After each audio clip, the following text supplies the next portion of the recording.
He criticized Dad for hoarding junk, then finds out what he really had. Once the auction was underway, his heart started racing. He knew that the offer the jeweler had made days before was very tempting. But he thought that maybe he could get even more than that. But had he made the right decision? He thought it must have been worth more than the jeweler's hasty offer.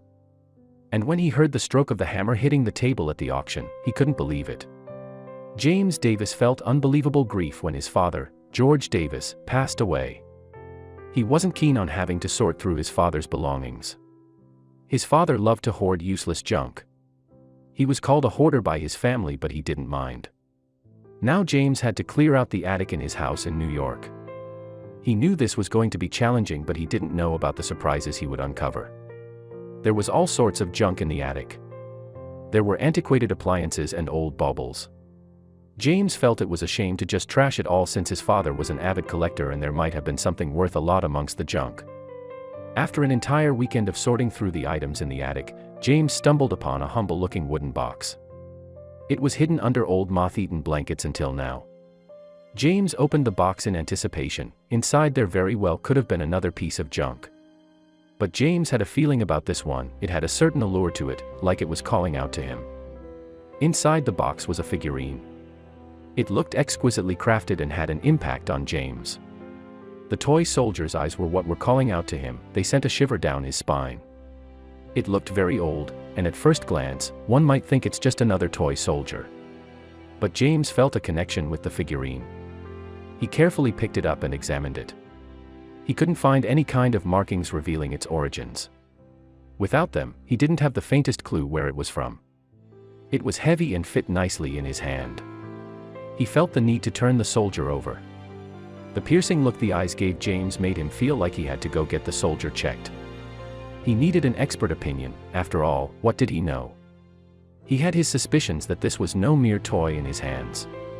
He thought the only person he could take this toy to was to a jeweler.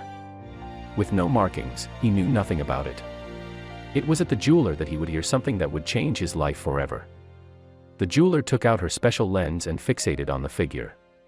James could only stare in suspense as he waited for their expert opinion he sought so highly. After a few minutes that felt like hours to James, the jeweler had looked at every aspect of the figurine. He couldn't help but notice the jeweler's facial expression change when she took a look at the eyes. Did she see it too? Were his suspicions going to be confirmed? "I will give you $800,000 for it right here, right now," the jeweler stammered. James saw her serious expression and knew she wasn't joking. Her grip seemed tight on the toy soldier, like she knew what its value was. As James thought about what to do, he could see the eyes of the soldier staring at him. What should he do? James was staggered by the amount of money he was just offered. Was she really willing to pay such an enormous sum for this toy? Maybe she had made a mistake and he should run away with the money. Then he felt like he should trust his gut. He wanted to pocket the cash, but maybe it's worth more. He didn't know what to do. The jeweler was met with horror when James politely refused her offer. He took the figurine from her and rushed back to his house where he could stash the soldier away in its wooden box. He decided the best place to store it was in his safe. Now he could feel his nerves. He needed to find out more about the soldier. It was time for a few phone calls. James was convinced this figurine would be worth more than what the jeweler offered if she was prepared to drop that kind of cash on the spot. But what kind of toy soldier would be covered in real, precious gemstones? To James, they were worth an entire lifetime of savings. But, instead of selling the figurine when he had a chance, James decided to hedge his bets. But would it pay off? After a few calls, James was even keener to find out the soldier's secrets. Based on a few telltale details, one of the jewelers James had gotten into contact with was able to trace the figurine's origins. If the gold braid detailing on the figure's clothes wasn't obvious enough, the exquisitely enameled double-headed eagle motif that was embossed onto the trimming blew the case wide open. The jeweler explained that the value wasn't just based on the soldier's eyes, which were real sapphires, but also on the medals on his vest and the buckles on his boots.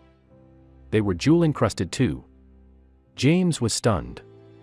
The stones that encrusted the piece were worth thousands in and of themselves, claimed the jeweler.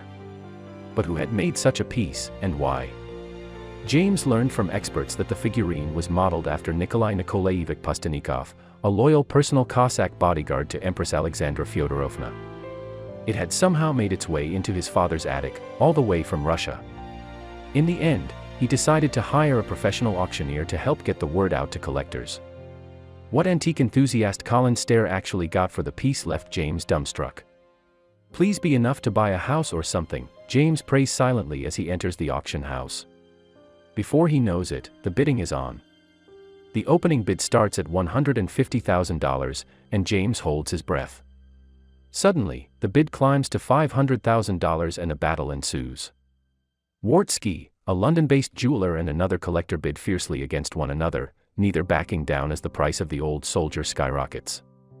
Any auctioneer worth his salt knows how to sell a piece to the highest bidder. He'll talk about the history, components, and manpower behind their item in order to secure the highest price. However, Colin Stair, James' auctioneer, barely had to say anything before the room was whipped into a frenzy.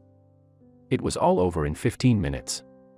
Within just 15 minutes, the 100-year-old figurine sold for a whopping $6 million. James had been sweating over his decision to turn down the original $800,000 he had been offered, but now he was over the moon. The figurine was sold to London-based jeweler Wartski, who was able to shed some light on the piece's origin. The purchase of the figure is a continuation of our long-running tradition of acquiring Imperial Russian works of art, said a Wartski spokesperson. The figurine was commissioned as a gift for the Empress by Tsar Nicholas II, the last Tsar of Imperial Russia. And the company he paid to make it raised a few eyebrows from would-be bidders. Tsar Nicholas II had sought out famed jeweled egg maker Faberge to craft the little soldier. It was later bought by U.S. businessman Armand Hammer for $2,250, now equal to about $35,000, before finding its way into James' father's attic. And it hadn't been seen again, until now. It has little sapphires in the eyes, little gold trim and gold braid, and all these elaborately inlaid enameled double-headed imperial eagles, auctioneer Colin Stair told WNYT. There are only 50 in existence. Old rivals. WNYT. When asked about the reasoning behind purchasing such an extraordinarily expensive piece, the Wartski spokesman told the Register Star, Wartski was Armand Hammer's prime rivals in the 1920s and 1930s in buying the confiscated imperial treasures from the Soviet government. That's a long time to wait to get one over on your rival.